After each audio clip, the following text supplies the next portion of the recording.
গতকালকে রাতে সকলের নজর ছিল ব্রাজিল আর জাপানের ম্যাচের দিকে। যাই হোক, ব্রাজিল জাপানের ম্যাচে ব্রাজিল 2-1 গোলে জাপানকে হারিয়ে দিয়েছে।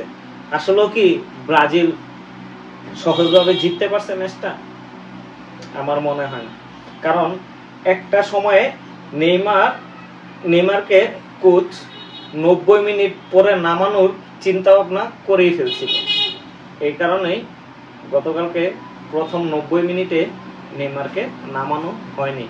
যাই হোক, ব্রাজিলের ম্যাচটা ব্রাজিল জিতে গিয়েছে, নেক্সট 16তে উঠে গিয়েছে। তারপরেও যে দুইটা ম্যাচ হয়েছে, জার্মান প্যারাগুয়ে, নেদারল্যান্ড মরক্কো। আচ্ছা, এটা কি কোনো ওয়ার্ল্ড কাপ চলতেছে না কোনো তেলেসমাতি চলতেছে বুঝলাম না। জার্মানকে প্যারাগুয়ে হারিয়ে দিল, 1-1 গোলে ড্র করে টাইব্রেকারে যে 4-3 গোলে হারিয়ে দিল, এটাও মানতে হবে। যাই হোক, জার্মান প্যারাগুয়ে গেল। সকালবেলা নেদারল্যান্ড আর মরক্কোর খেলা।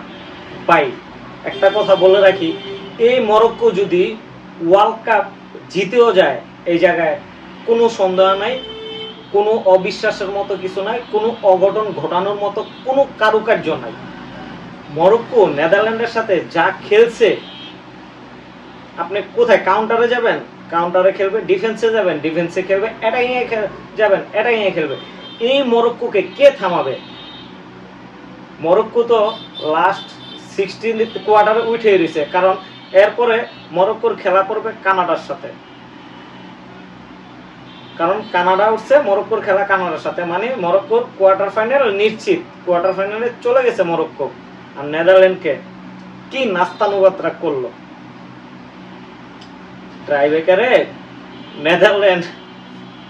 আমি কি বলবো, নেদারল্যান্ডের মতো একটা টিম মরক্কোর সাথে হেরে তারা বিদায় নিল।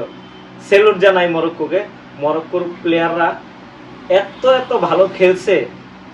গতবার তারা যেখান থেকে শুরু করছে, এই বছর তো তারা ঠিক সেখান থেকেই শেষ করছে। এই বছর তারা ঠিক সেখান থেকেই শুরু করছে। বিশেষ করে ব্রাজিলের সাথে ম্যাচটাতে তো দুর্দান্ত খেলেছে। আর আজকের খেলায় তো পারফর্ম কাকে বলে ভাই, যদি এই পারফর্ম ধরে রাখে, আমার মনে হয় না মরক্কোর সামনে কেউ টিকতে পারবে। আর মরক্কোর গোলকি তার কথা বলে তো লাভই নেই। লাস্ট যে পেনাল্টি শুটটা কি সুন্দর দাঁড়িয়ে সেভ করে দিছে। আর ওটাতেই মরক্কো পেনাল্টিতে 3-2 গোলে নেদারল্যান্ডকে হারিয়ে রাউন্ড অফ 16তে উঠে গিয়েছে। দেখা যাক পরবর্তীতে হয়তো বা ব্রাজিলের খেলা আপনার রাউন্ড অফ 16তে খুব সম্ভাবনা নরওয়ের সাথে পড়তে পারে। এখন প্রত্যেকটা খেলাতে অঘটন ঘটতেছে, কে কার ভাই ওই প্রেডিকশন আমি দিয়ে পারবো না। এখন খেলা দেখবেন, খেলা উপভোগ করবেন। এই আর আর্জেন্টিনা ফাইনালে যাইতেছে, এটা ধরে রাখেন।